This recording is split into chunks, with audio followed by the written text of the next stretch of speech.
wondered if you might make it here. You're quite resourceful. I'm known as Father. The Institute is under my guidance. I know why you're here. I'd like to discuss things with you face to face. Please, step into the elevator.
I can only imagine what you've heard, what you think of us.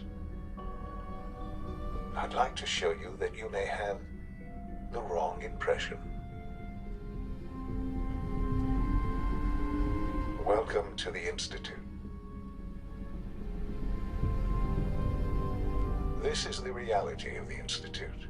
This place, these people, the work we do. For over 100 years, we've dedicated ourselves to humanity's survival. Decades of research, countless experiments and trials, a shared vision of how science can help shape the future. It has never been easy, and our actions are often misinterpreted by those above ground. Someday, perhaps, we can show them what we've accomplished. But for now, we must remain underground.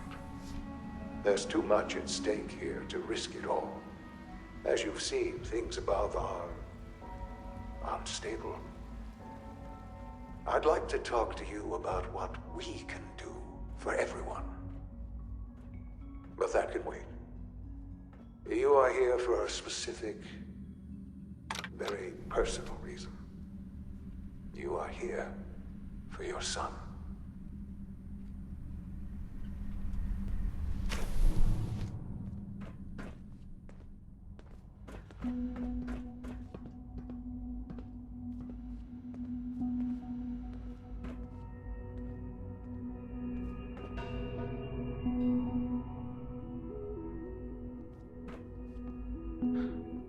Sean?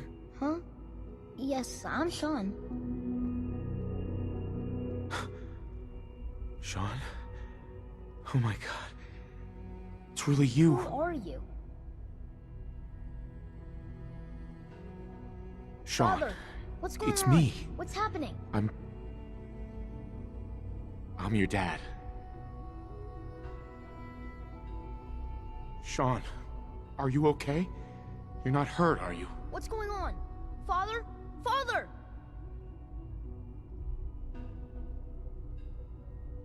Shh. It'll be okay, Sean. I'm here now. I don't know you. Go away. Father! Father, help me! There's someone here. Help me! Damn it. Father? Sean! Open Father, the door! help me! He's trying to take me! Father, help me! Sean. S923, recall code Cirrus. Fascinating, but disappointing. The child's responses were not at all what I anticipated. He's a prototype, you understand. We're only just now beginning to explore the effects of extreme emotional stimuli. Please try and keep an open mind. I recognize that you are emotional, and that your journey here has been fraught with challenges. Let's start anew. I am Father.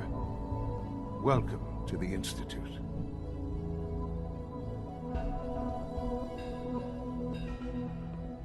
Father? That's your name? Your title? Father is my unofficial title. It's what I've come to mean to the people of the Institute, just as you mean to your son, to Sean. Just... help me understand what's going on here. I promised answers, and answers you shall have. But I need you to realize that this situation is far more complicated than you could have imagined. You have traveled very far, and suffered a great deal to find your son. Well, your tenacity and dedication have been rewarded. It's good to finally meet you. After all this time, it's me. I am Sean. I am your son.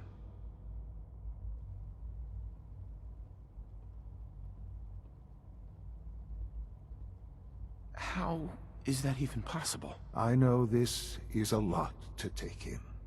In the vault, you had no concept of the passage of time.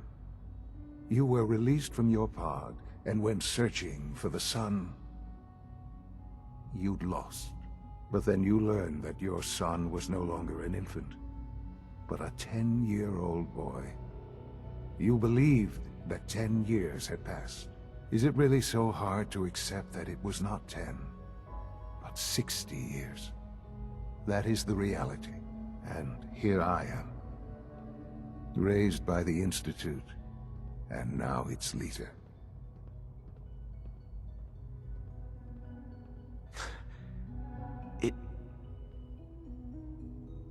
It wasn't right, what they did. Taking you from me like that. To you, that would certainly seem true. But to the Institute, it made all the sense in the world. At that time, the year 2227, the Institute had made great strides in synth production. But it was never enough. Scientific curiosity and the goal of perfection drove them ever onward. What they wanted was the perfect machine. So they followed the best example thus far. The human being. Walking, talking, fully articulate, capable of anything.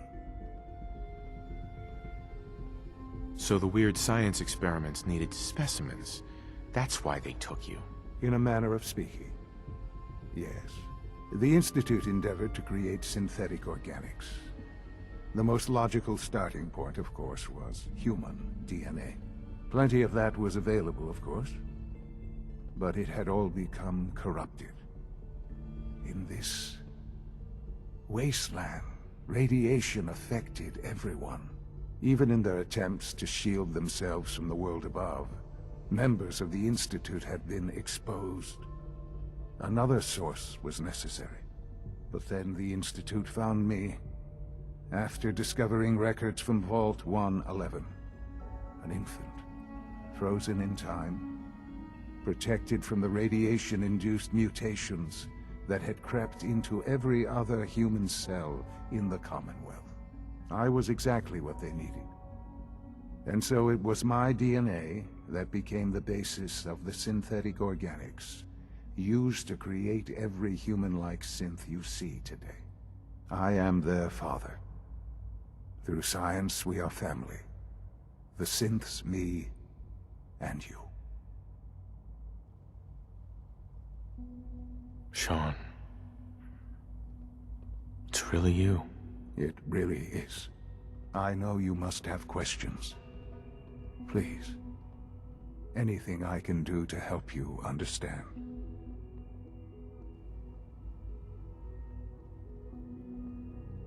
Kellogg. He worked for you? Kellogg. He was an Institute asset long before I arrived here. It wasn't until I became director that I learned of all the things he'd done. What kind of man he was.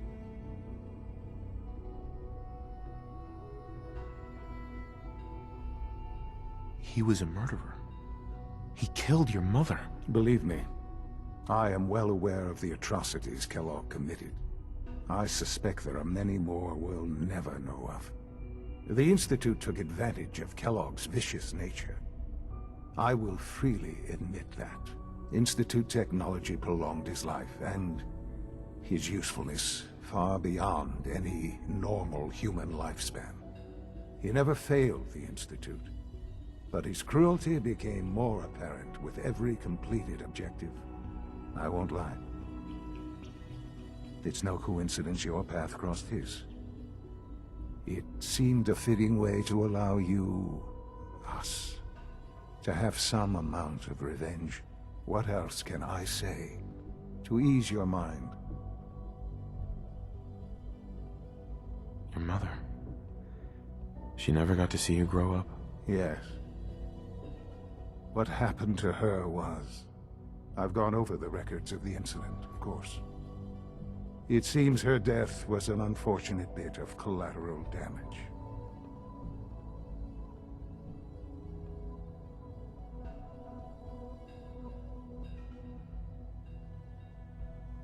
Collateral damage? She was murdered. Killed? Yes. Murdered? I'm not so sure about that. Still, I do regret never having known her. For many years, I never questioned who my parents were. I accepted my situation, and that was that. With old age comes regret.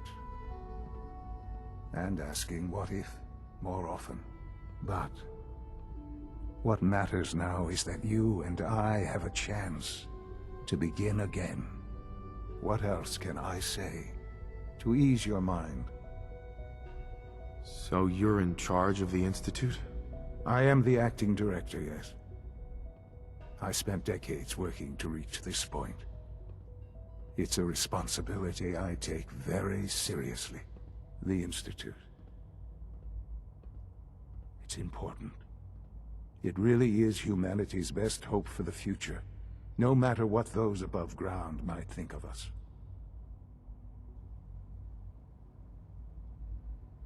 It doesn't matter what they think. What matters is what you do. I'm glad we see it the same way. Ultimately, the Commonwealth has nothing to fear from us. Whatever you've seen or heard, I know I can convince you of that. Just give me time. I know there's more for us to discuss. But the Institute is on the verge of some important breakthroughs. Your presence would be appreciated as we approach them. I've been a part of something amazing here. I've helped to build a life for myself and the people of the Institute. And now, after all these years, you have an opportunity to help with that. Doesn't that intrigue you? Isn't that what you want?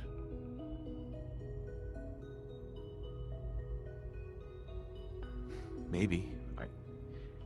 I don't know. This is so much to take in. I know. And I am sorry. You have been through so much in such a short time. The Institute can provide a better life than anything above ground. You've been in the Commonwealth. You've seen what it's like. I assure you that you are better off with us.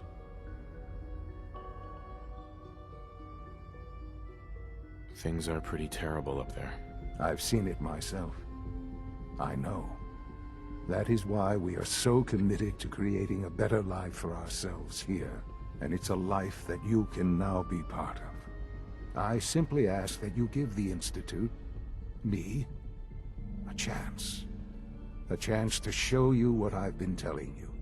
We really do have humanity's best interest at heart.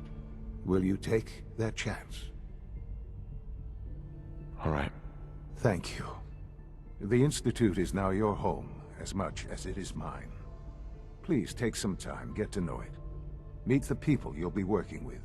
You'll want to introduce yourself to the division heads. Dr. Fillmore in Facilities, Dr. Ayo in SRB, Dr. Holdren in Bioscience, and finally Dr. Lee in Advanced Systems. They've all been notified of your arrival, of course. Meet them, and then we'll discuss what comes next.